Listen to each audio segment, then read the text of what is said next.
Gente, eu vim hoje para falar mais um capítulo sobre um assunto que me encanta demais dentro da ciência, dentro do próprio espiritismo, que é o magnetismo. Magnetismo como vocês viram no vídeo anterior ali, a capacidade que a capacidade que a gente tem, né? A capacidade desse predicado universal, dessa transferência de energia, desse tipo de cura, de limpeza. E é um assunto não tão estudado assim, oficialmente menos ainda. E hoje eu trago mais uma pecinha desse assunto. Eu vou falar um pouco de ectoplasma e ectoplasmia, num sentido ainda menos conhecido ligado à saúde física da gente, tá? Quando a gente fala de ectoplasmia, geralmente a gente ouve falar de efeito físico, né? Efeito físico e materialização. Então, o que é o efeito físico? É o resultado da ação dos espíritos, né, das pessoas em outros planos, que podem movimentar objetos, gerar alguns ruídos, levitar objetos, enfim, né, transportar objetos de um lugar para outro, ou fazer a materialização. Né, muito se tem aprendido sobre o espiritismo através da materialização, mostrando que existe sim vida após a vida, né, e esses espíritos aparecem para as pessoas, para que isso seja comprovado e demonstrado, e a gente tem um pouco mais de conhecimento, né? Isso acontece através do uso do ectoplasma, tá?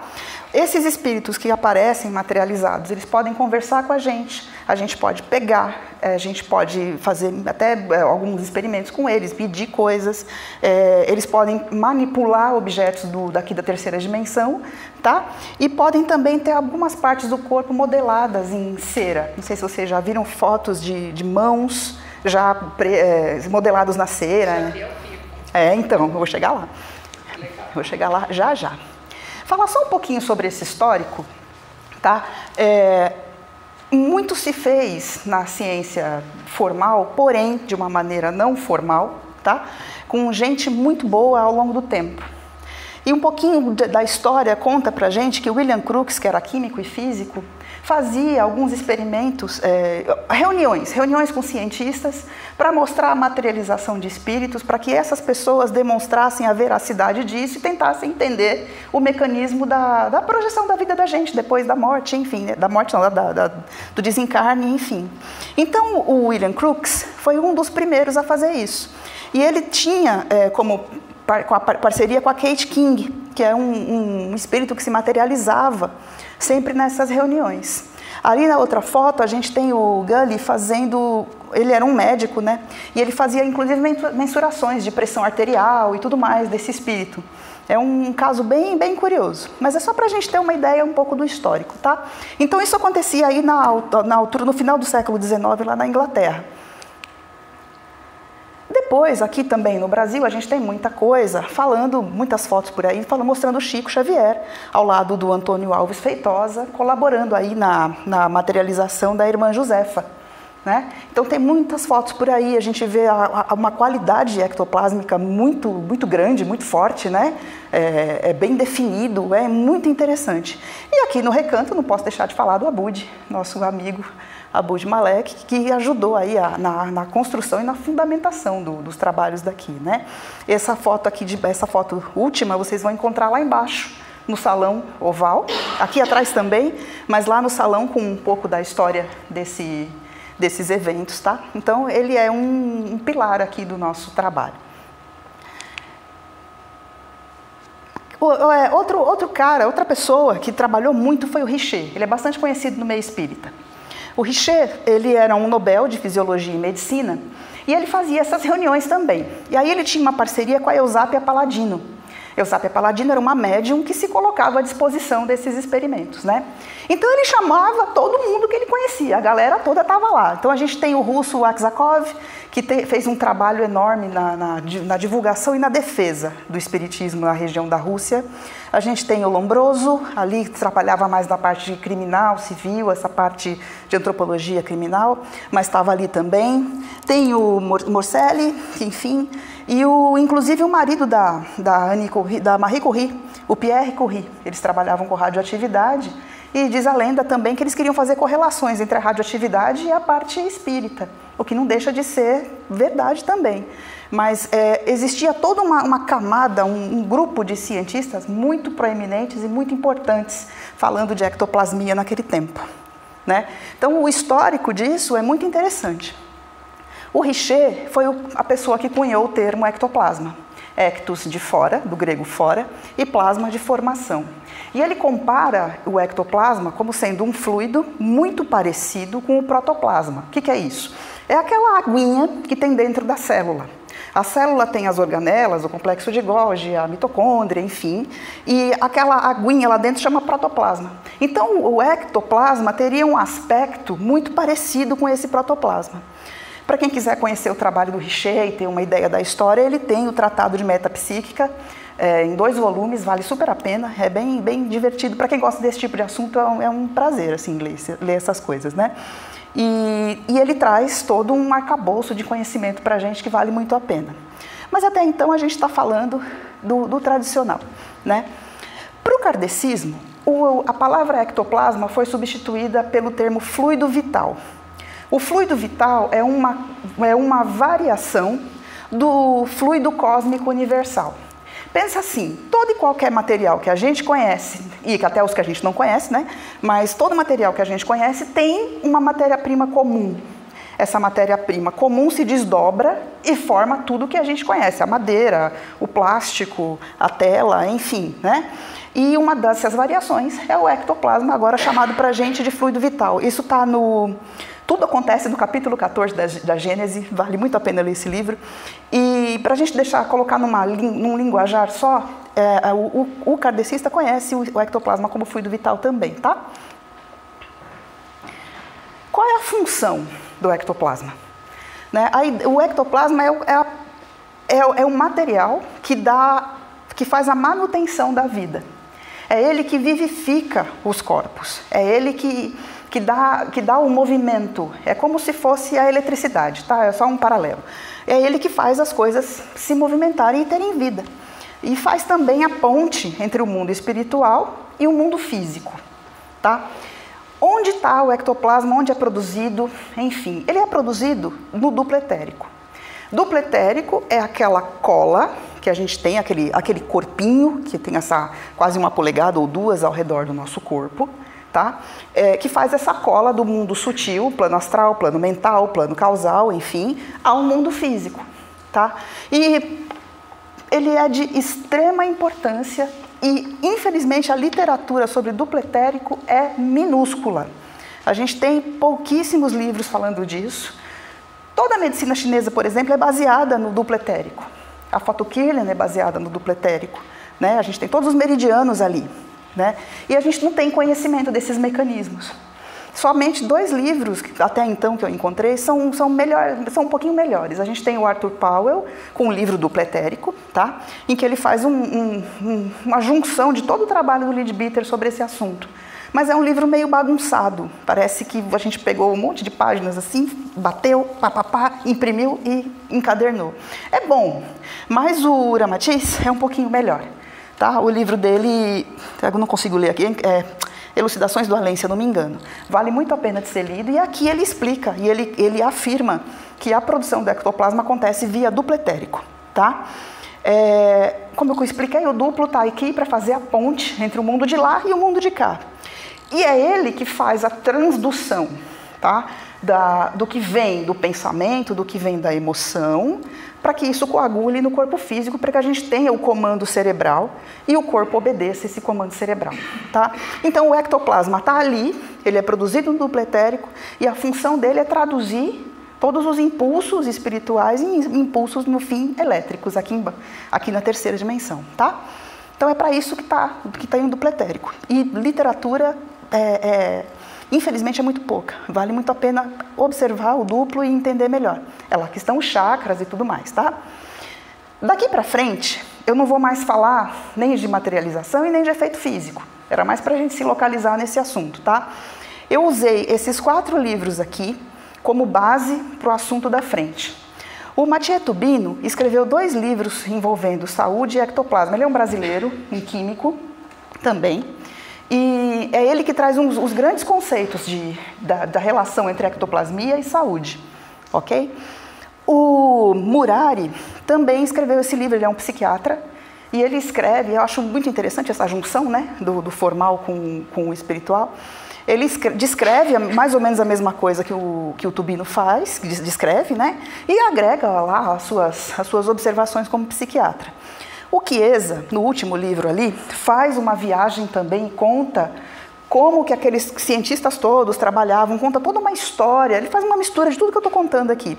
Fala um pouco de saúde, conta pra gente sobre um pouco de ectoplasma, né? E conta o momento histórico dessa época de descoberta. É um livro enorme, muito bacana de se ler, difícil de achar, mas vale a pena. Então esses dois são pequenininhos, o do meio é um livro médio e o último um livro um pouquinho maior.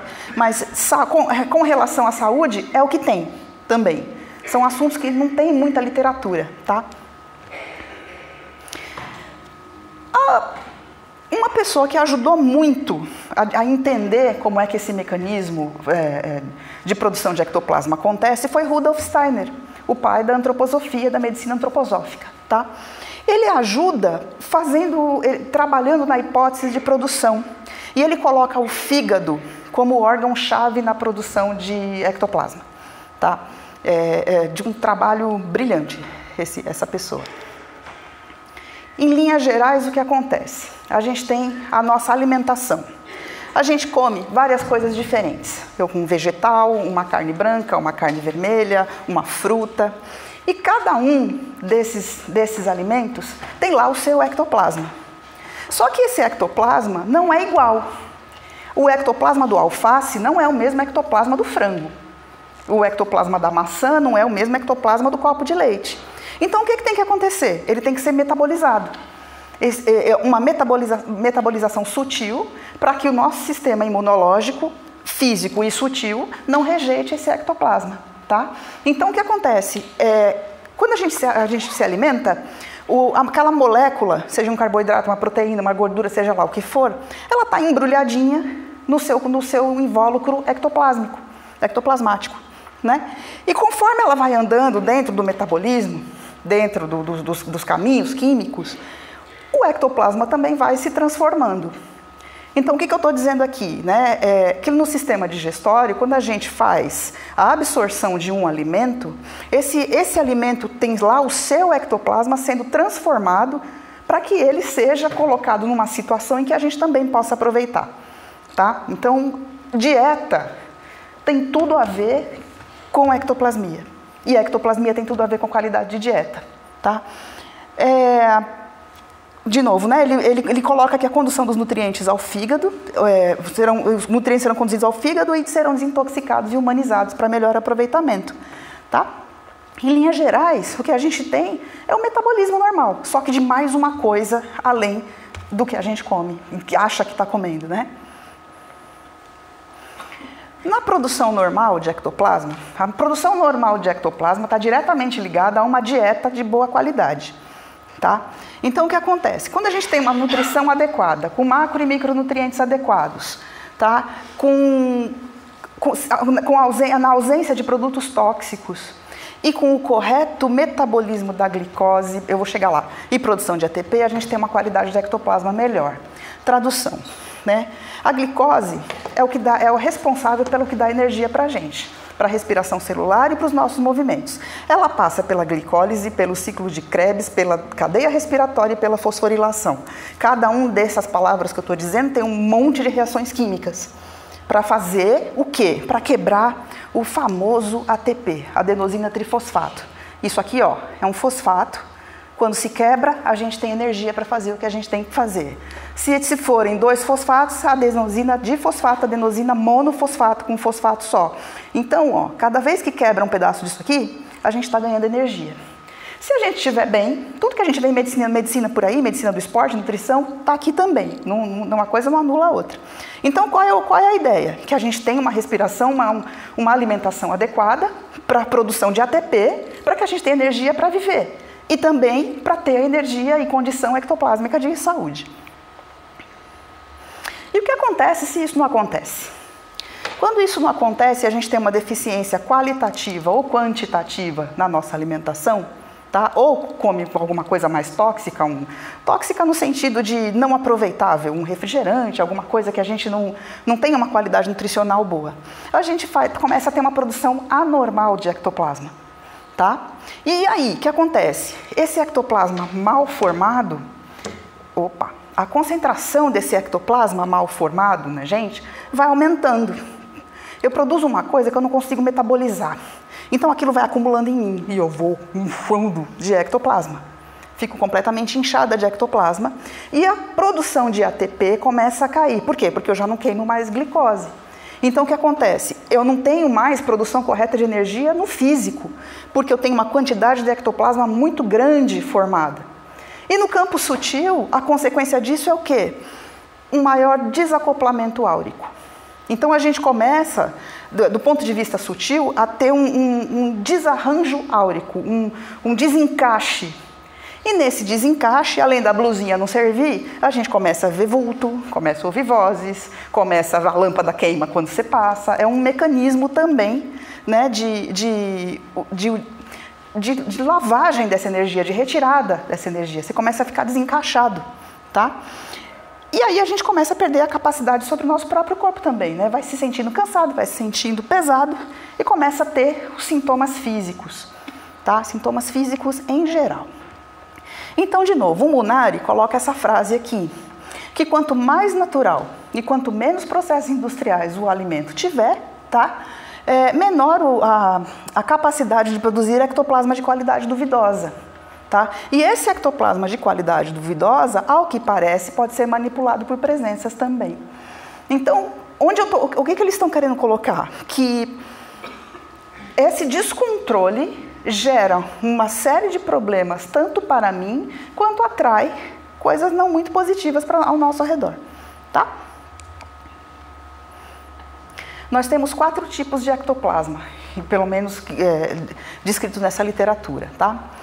Um primeiro deles em fase de eliminação. O ectoplasma em fase de eliminação é aquele que você troca o tempo todo. Da mesma forma que a gente troca as células por determinado tempo, nós trocamos todas as células, a gente reencarna praticamente, né? Troca todas as células de tempos em tempos. Isso acontece com o ectoplasma do corpo. Ele também é trocado de tempos em tempos. Então você recebe o novo através do alimento, usa aquilo de determinada forma e o excesso e aquilo que não está legal é jogado para fora do ambiente. Tá? O ectoplasma estrutural. O estrutural está vinculado ao corpo físico, à ligação que o duplo etérico faz, à montagem do corpo. Se a gente entender o corpo como um prédio, esse ectoplasma estrutural seria o cimento que gruda cada um dos tijolinhos. Tá? Se a gente entender assim, é mais fácil. O terceiro tipo é o ectoplasma de vitalização.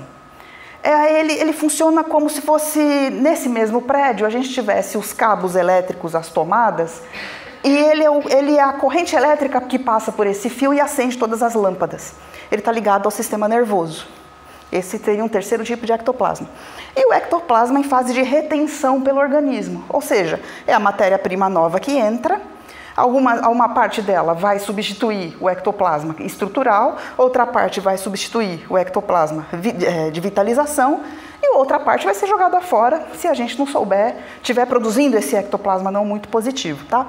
Então eles classificam o ectoplasma de várias formas. E de novo, aí a gente já vê que existem vários tipos de ectoplasma.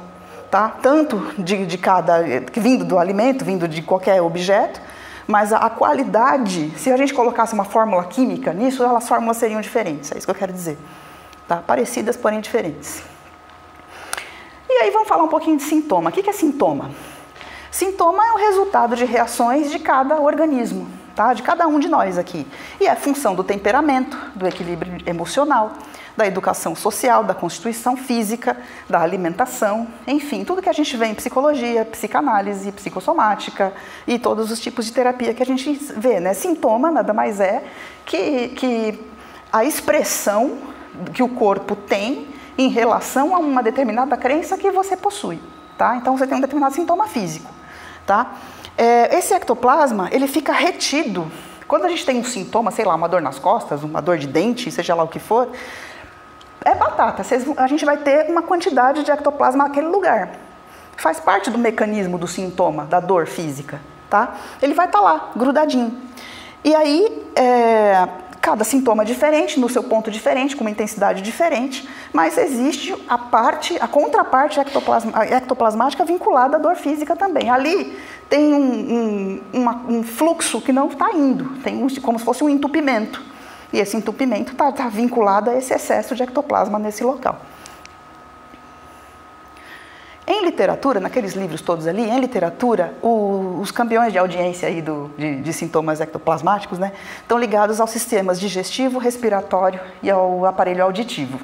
Então, fermentações, dilatações, inchaços, dor de garganta, tosse, renite, que mais? Coriza, enjoo é um clássico, ânsias, úlceras e a sensação de entupimento nos ouvidos. Tá? Isso está vinculado a um acúmulo localizado de ectoplasma no corpo. Tá? Não digo que ele seja a causa, mas ele faz parte do mecanismo da acomodação do sintoma para que a gente perceba o sintoma e vá trabalhar na causa. Tá? Ele é uma parte do mecanismo. Só que todo e qualquer outro sintoma também pode estar vinculado ao excesso de ectoplasma naquela região, enxaqueca, tá? Fadiga, aquela vontade absurda de comer doce. Lembra? Um monte de ectoplasma ruim, eu abaixo o ATP. Ou seja, se eu abaixei a minha concentração de uma molécula que gera energia, o que eu vou querer fazer? Eu vou querer comer mais doce para suprir aquela glicose para formar esse ATP aqui. Só que eu estou com o sistema já está em colapso. E aí dá mais problema, eu aumento ainda mais aquele ectoplasma problemático e reduzo ainda mais a homeostase, o equilíbrio não volta.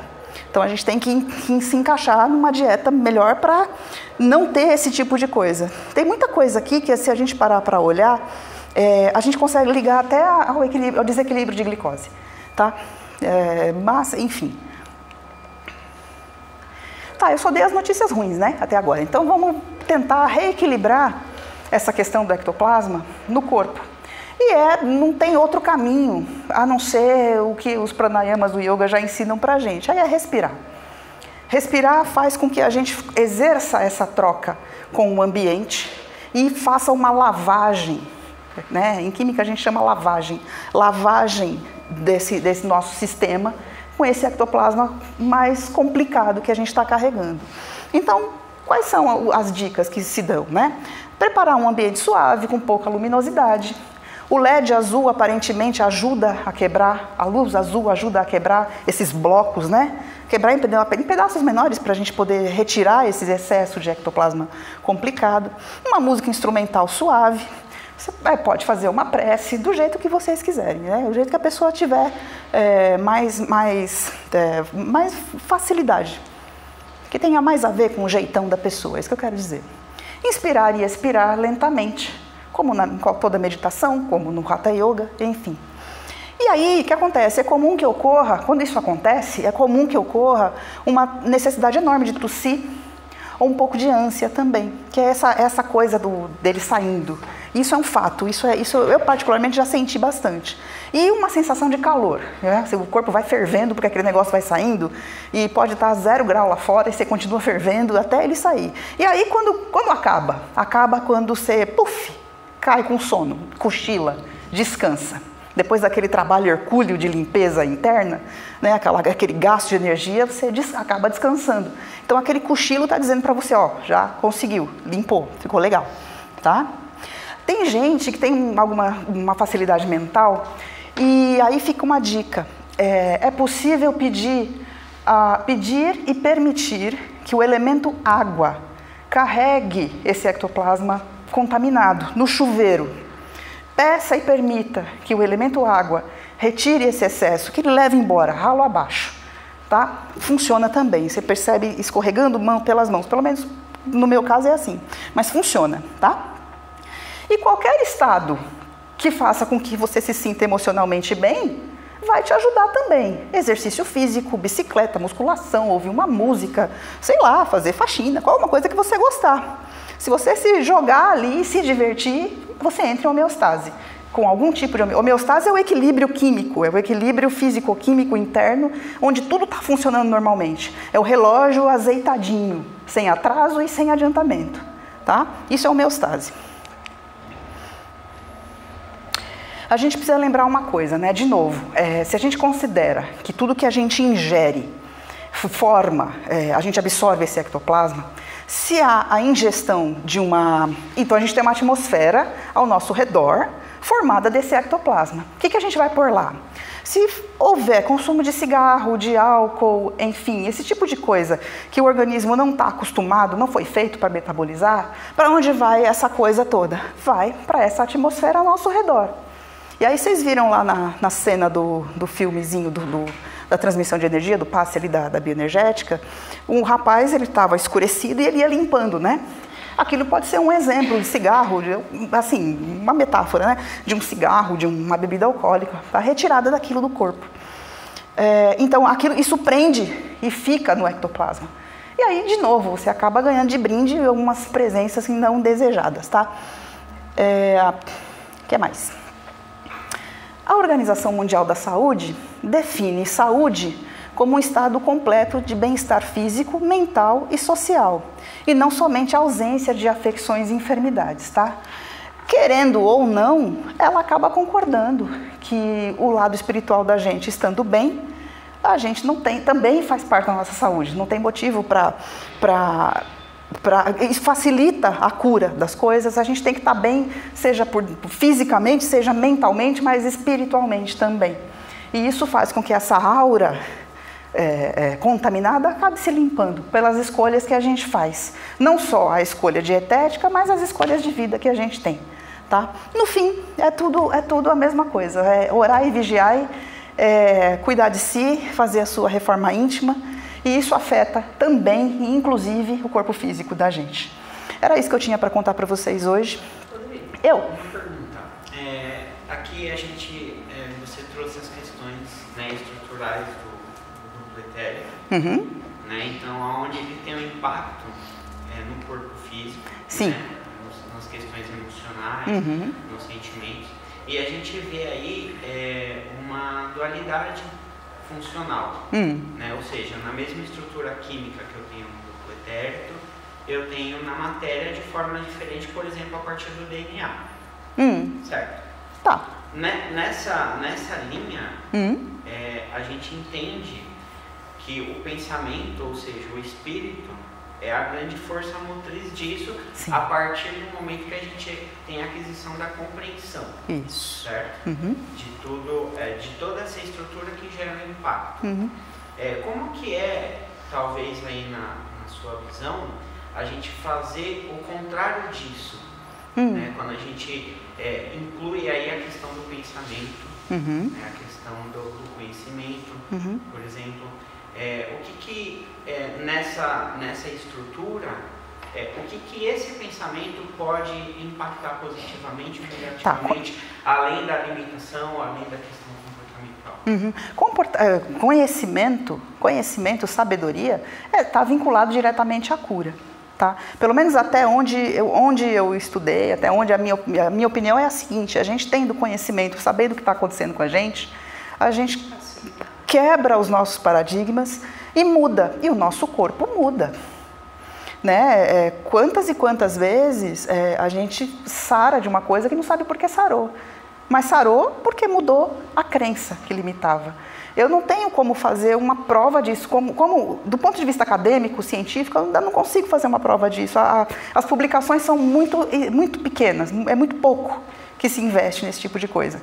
Mas isso é a base da psicossomática, se a gente parar para avaliar, né? Como coloca essa hipótese, isso é a base da cura, da autocura, né? Das remissões em geral. E quando você traz essa questão do conhecimento, por exemplo, do que o ectoplasma pode gerar, por exemplo, de uma manipulação de um material, igual a gente tem os equipamentos ali atrás, essa compreensão do pensamento, né? Então, significa que ela articula de uma forma organizada até que deforma algo.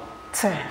Essa mesma forma a gente também tem para os sentimentos, como a gente entender o melhor alimento, o grau de alimento que a gente precisa introduzir no nosso corpo. Isso tem a mesma lógica? Tem a mesma lógica. Duas coisas, né? Emoção e sentimento são coisas diferentes. Emoção, ela vem do chão, ela vem de baixo. Se você parar para prestar atenção, a raiva vem de baixo para cima, a frustração, a alegria vem de baixo para cima, e tem antônimo, né? A emoção tem sempre um antônimo, a alegria, a tristeza e por aí vai. O sentimento não tem antônimo. É o bem, é a plenitude, enfim, né? Todo o resto é a ausência de plenitude, a ausência de bem. Né? Nessa linha de raciocínio, tudo que a gente tem, em especial as emoções, vem do raciocínio lógico. Eu fico com raiva de você porque você pisou no meu pé, mas tem uma lógica. É porque você pisou no meu pé, há um raciocínio por detrás. Então, eu preciso entender, quebrar a crença de que eu não devo colocar o pé ali, por exemplo. E aí surge um processo de cura. Eu respondi? Tá. É mais ou menos isso, tá? Tudo vem daquilo que a gente acredita, daquilo que a gente aprendeu. O ectoplasma faz parte do mecanismo. Ele não é o culpado, mas também não é tão inocente. Ele faz parte do mecanismo de como lidar com esses sintomas, tá? De como eles surgem, o que acontece e como lidar. E a gente pode também retirar esse excesso, e eu acabei não falando, foi bom. Retirar esse excesso de ectoplasma com as mãos também. Quando eu falei do chuveiro e falei de troca de dieta, a gente, quando dá passe, a gente percebe esse acúmulo de ectoplasma. Né? A gente percebe deformações, não se assuste com isso, mas assim, alguns calombinhos assim, no campo. E aí a gente tira aquilo e a pessoa sai um pouquinho melhor. É por isso que tem gente que se sente bem no passe. Né? A gente já faz uma harmonização, né, em relação a esse assunto. Se alguém tiver mais alguma pergunta, fala. Você falou que as nossas células, né, elas se transformam, né, são substituídas. Uma célula doente, depois que ela vai se transformar, ela continua doente por causa do pensamento ou existe algum outro fator? Eu acredito, eu não tenho como te provar isso, tá? Assim, mas assim, vamos filosofar. Se a gente tem um pensamento que gera uma determinada... Por exemplo, vamos ao contrário. Se a pessoa tem olhos azuis e ela tem esse DNA fixo, que tem a ver com os olhos azuis dela, ela pode ter qualquer tipo de pensamento que ela vai continuar com o olho azul. Isso é DNA fixo, 2 a 8% do genoma, até onde eu conheço. Não sei se isso já foi modificado por alguma pesquisa. De 92% a 98% são pedaços de DNA menores, que a gente chama de DNA lábil. Né? Então você tem o DNA grandalhão, e aí ele gruda, ele desgruda e gruda. Gruda e desgruda. Pelo menos até o milênio passado, quando eu estudava, era assim. Se mudou, eu não sei. Né? Ele gruda e desgruda. E ele é uma porcentagem muito alta. Eu entendo, do ponto de vista hipotético, que esse DNA lábil está vinculado à psicossomática. Então, você tem uma célula que um comando que produz uma célula com um defeito. Esse comando vem do pensamento. E aí, enquanto esse pensamento não muda, o corpo continua produzindo. E aí, de repente, você muda a tua crença, surge uma remissão e aquilo começa a desaparecer. Do ponto de vista espiritual, para mim, essa é a explicação. Prova científica? Tenho? Não tenho. Tem artigo científico? Tem, mas tem pouco. Mas eu particularmente acredito. Mudou o pensamento, você muda o mecanismo interno teu e a produção se dá. E aí essa produção obedece à termodinâmica. Tá? Obedece às leis da físico-química. Tem tempo, tem consumo de energia, tem facilidades e dificuldades, as reações têm velocidades, então não é do dia para a noite.